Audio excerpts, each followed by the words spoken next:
A Paean by Edgar Allan Poe. How shall the burial rite be read? The solemn song be sung, the requiem for the loveliest dead that ever died so young.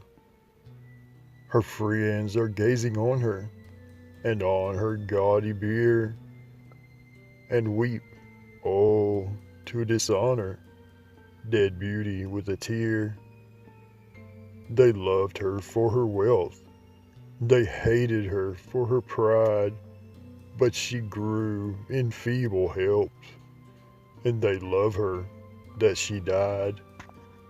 They tell me while they speak of her costly broidered pall that my voice is growing weak, that I should not sing at all, or that my tone should be tuned to such solemn song, so mournfully, so mournfully that the dead may feel no wrong.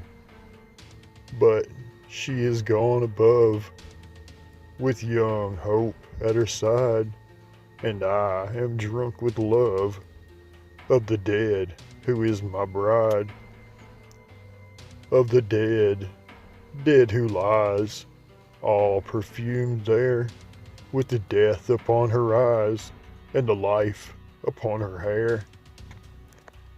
Thus on the coffin, loud and long, I strike, the murmur sent through the gray chambers to my song shall be the accompaniment.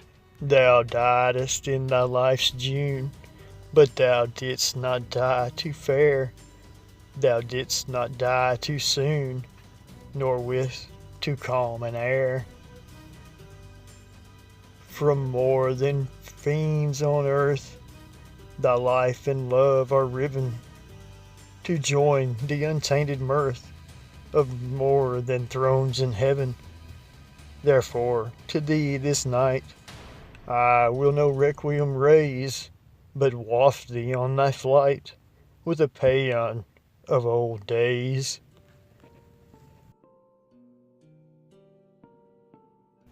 The Valley of Unrest, written by Edgar Allan Poe. Once it smiled, a silent dell, where the people did not dwell. They had gone unto the wars, trusting to the mild-eyed stars, nightly from their azure towers to keep watch above the flowers, in the midst of which all day the red sunlight lazily lay.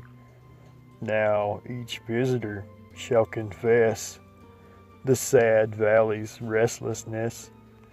Nothing there is motionless, nothing save the airs that brood over the magic solitude.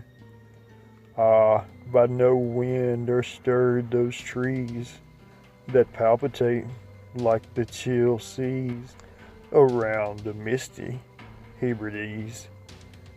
Ah, by no wind those clouds are driven that rustle through the unquiet heaven, uneasily from morn till even, over the violets there that lie in myriad types of the human eye, over the lilies there that wave and weep above a nameless grave. They wave from out their fragrant tops, eternal dews come down in drops.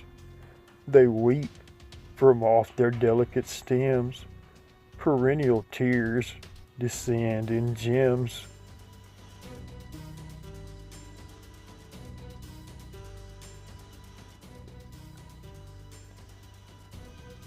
Evening Star by Edgar Allan Poe. 'Twas noontide of summer, and mid-time of night, and stars in their orbit shone pale through the light of the brighter cold moon. Mid-planets, her slaves, herself in the heavens, her beam on the waves. I gazed a while on her cold smile, too cold for me. There passed, as a shroud, a fleecy cloud, and I turned away to thee. Proud evening star, in thy glory afar, and dearer thy beam shall be. For joy to my heart is the proud part thou bearest in heaven at night, and more I admire thy distant fire than that colder, lowly light.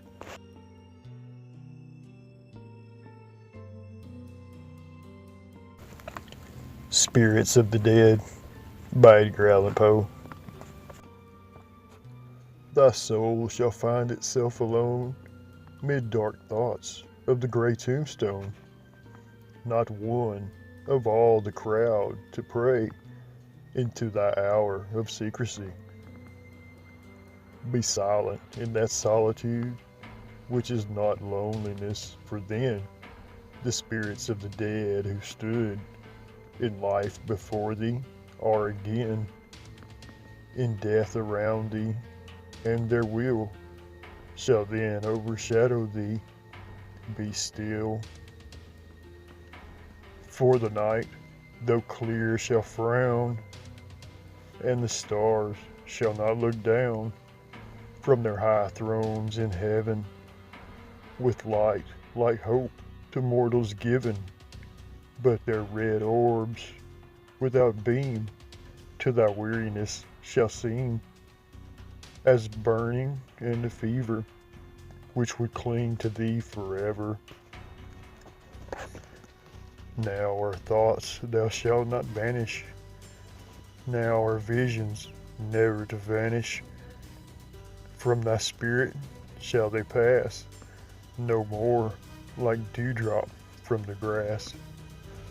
The breeze, the breath of God, is still, and the mist upon the hill, shadowy, shadowy, yet unbroken, is a symbol and a token.